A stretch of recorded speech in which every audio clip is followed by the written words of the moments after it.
So, AI is kind of taking over everything, which I think we all knew that it was going there. Now, I've been a long-standing. I've been fearful of AI taking everybody's jobs for a long time, and hopefully I'm wrong on that. People tell me I'm crazy, but that's where I see it going.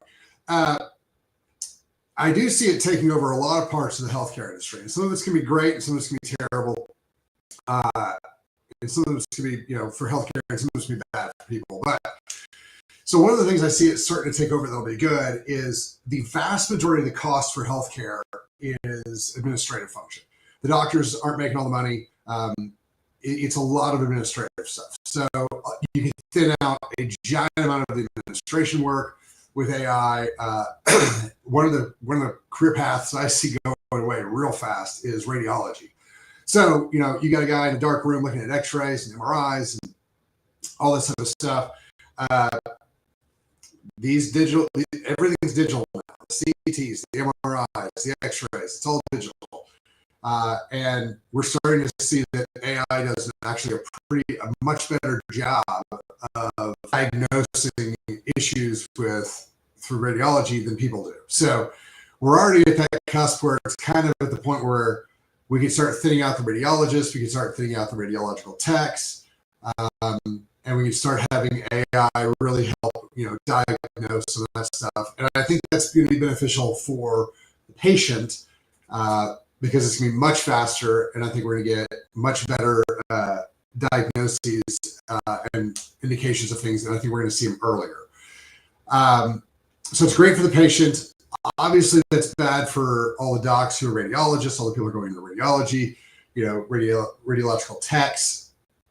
Now, if you thin out the radiologists and the techs and all that, and the administrative stuff, that could lower healthcare costs. It probably won't. He'll just spread the money around to everybody else a little bit more, but it could.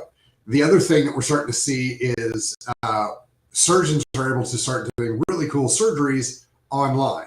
They get in, they use a little machine, and the machine's tied to a robot like the Da Vinci, and the robot does the surgery, and the surgeon's on the other side. Now, basically what they're doing is they're training these robots to do surgery for them. Elon Musk has already come out and said that the Optimus robot will be able to perform surgeries and do all sorts of other things. And, that is kind of cool because it would, if we can get the robots, and I think we can, if we can get the robots to the point where they can do great surgical technique and they can do the whole thing, it would radically lower the cost of surgery. It would also lower the time it takes to get it. So there's some good things there. However, you're also going to lose a bunch of your surgeons. So, there's that issue as well. The big thing that we see with AI is that, remember, especially right now, AI might get better in the future. We might train it better. I don't know. But one of the big things that we're seeing is that AI basically just scrapes whatever's on the internet right now. And it goes, hey, there were 10 articles that said cholesterol is going to kill you. And there's, maybe one that says that it's probably not cholesterol, it's something else. And the internet's going to come back and be like, definitive answer, cholesterol is killing you. It's not anything else. It's just cholesterol is causing heart attacks. And the problem with that is that people believe it. People believe, oh, well, I asked AI, and AI told me, and AI is smarter than everybody else. So that's what it is. It's a scan of the internet. So you can train something to be specific. For instance, radiology. You can be like, all right, in this scan, we're looking for these 75 or 100 things, or 500 things. Great. It's a finite amount of things, easily defined by specific margins, colors, gradient scales, all sorts of things. And the AI can pick up on that really easily. But when you come in and you say, all right, we're going to look at this person, we're going to go through all these different issues, we're going to try to tease out what the best plan is. The problem that you're going to get into is that AI is going to go out and it's going to look for whatever is the most commonly said thing online. And it's going to come back with information that may or may not be the most applicable to the patient. So that's where we kind of have to start kind of worrying about what the diagnosis, what the treatment plans, what the options are going to be, especially if you don't believe that every single thing that is online is accurate.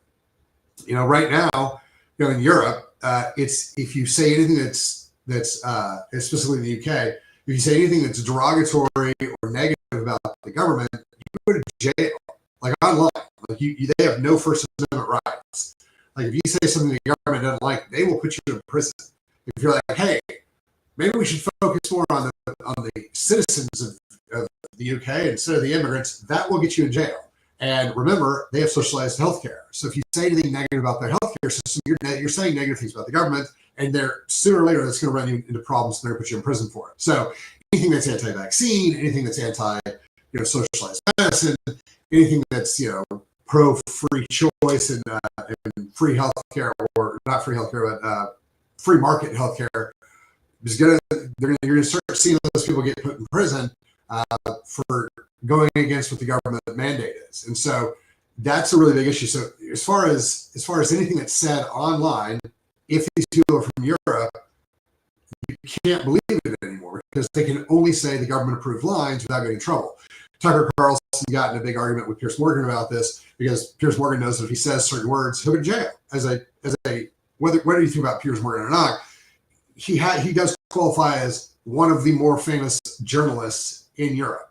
So if he's not allowed to say words without going to prison, you have to understand that everybody else is in that same boat. So now whatever's on the internet is highly controlled by governments. And even if Elon's Elon's great free speech, the whole deal, that's fantastic. However, if Grok and ChatGPT and all the guys, if they only have access to searching the papers that have been allowed to be published, the things that are online being said by specific people, well, then you're only going to get government approved information online because the amount of information that is being allowed to be put online is greatly controlled by the government.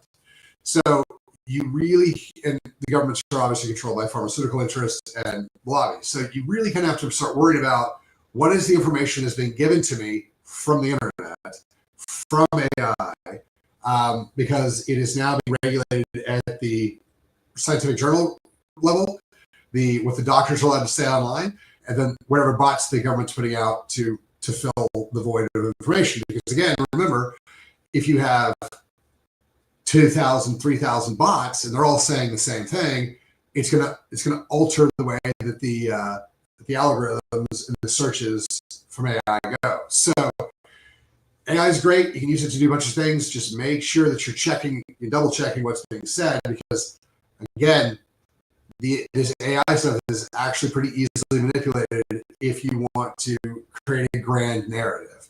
And the people who create grand narratives are your large corporations. Keep that in mind as you're trying to use AI for whatever you're using AI for, is that the information you're getting isn't from some non-biased machine that's super duper genius. It is a compilation of what everybody else has put out there. And most of that stuff is not there to help you.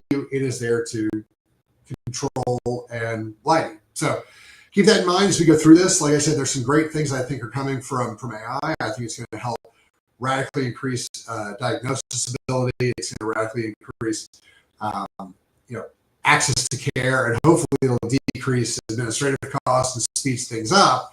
But you also have to be very, very, very cautious about the information it's giving you, because right now, the vast majority of the things that are online are lies, or they're just wrong. So keep that in mind as you go through your searches, and don't just take whatever AI says at face value. So, all right, if you guys have any other questions, hit us up and we'll go through them. Thanks for your time.